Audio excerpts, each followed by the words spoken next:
بسم اللہ الرحمن الرحیم۔ السلام علیکم ورحمۃ اللہ وبرکاتہ۔ وظائف 786 کے پیارے ناظرین، آج کی اس ویڈیو میں آپ کے سامنے امتحان میں اچھے نمبروں کے لیے وظیفہ لے کر حاضر ہوں۔ ایک سوال ہے، امتحان میں اچھے نمبروں سے کامیابی کے لیے کوئی وظیفہ بتائیں، اور امتحانی سینٹر میں جو ممتحن آیا ہوا ہے ہماری نگرانی کے لیے اس کا دل میرے لیے نرم ہو جائے، کوئی ایسا وظیفہ بتائیں، اور نظر بند کے لیے بھی کوئی ایسا وظیفہ بتائیں جو میں اپنا پیپر لکھنے کے بعد اس پیپر پر دم کر دوں، تاکہ جب میرا پیپر چیک ہو تو میری غلطیاں پیپر چیک کرنے والے کو نظر نہ آئیں، اور ممتحن پر بھی دم کر دوں نظر بند کے لیے جو امتحانی سینٹر میں آیا ہوا ہے۔ جواب ہے، دعا اور ثابت شدہ وظائف کی تاثیر اپنی جگہ مسلم ہے، لیکن دنیا دار الاسباب ہے۔ شریعت نے دنیا میں ہمیں رجوع اللہ کے ساتھ ساتھ اسباب اور تدبیر اختیار کرنے کا بھی حکم دیا ہے۔ اسباب اختیار کیے بغیر محنت سے غافل ہو کر محض دعاؤں پر اکتفا کر کے کامیابی کا تصور منشائے شریعت اور نظام فطرت کے موافق نہیں ہے۔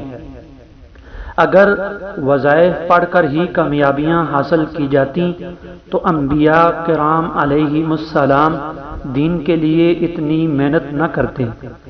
دنیا میں رہتے ہوئے انسان اپنی استطاعت کے مطابق محنت کا مکلف ہے، تاہم صرف وہ اپنی محنت پر بھروسہ کرنا بھی شرعاً غلط ہے۔ حتی الوسیع محنت کے ساتھ ساتھ خوب دعاؤں کا اہتمام انسان کی کامیابی کا ضامن ہے۔ بعض بزرگ فرماتے ہیں کہ پاؤ بر محنت ہو تو من بر دعا ہو۔ بہرحال اسباق کی تیاری کے بغیر اور محنت سے غافل ہو کر محض وظیفے کے زور پر کامیابی کا تصور منشاء شریعت کے خلاف اور بیوقوفی ہے۔ نیز امتحان میں نقل کرنا کہیں گناہوں کا مجموعہ ہے، اور ممتحن اگر امتحان میں نقل کرائے تو وہ خود خیانت کا مرتکب ہوگا، اور پرچے میں غلطی کر کے اسے چھپانے کی سعی و فکر کرنا مثبت سوچ نہیں، نہ ہی ایسا کوئی وظیفہ ہے۔ لہذا اول ان سے برے خیالات اور خوش فہمیوں کو ذہن سے جھڑک دیں، اور خوب دل لگا کر محنت کریں، اور پھر اس کے بعد اللہ تعالی سے خوب مانگیں۔ دعا سے بڑھ کر کوئی وظیفہ مؤثر اور طاقتور نہیں ہے۔ اس کے ساتھ آپ کو یہ وظیفہ بتاتا ہوں جو آپ کی کامیابی کرے گا انشاءاللہ العظیم۔ یا ناصرو ہر نماز کے بعد 21 مرتبہ پڑھیں۔ دوسرا وظیفہ ہے، روزانہ فجر کے نماز کے بعد یا علیم 150 مرتبہ پڑھ لیا کریں۔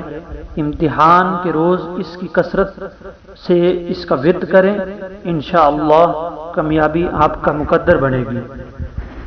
وظیفے کو کرنے کے لیے یقین کامل ضروری ہے۔ یقین کامل سے وظائف کریں، انشاءاللہ اللہ عز و جل فائدہ ملے گا۔ جزاک اللہ خیر۔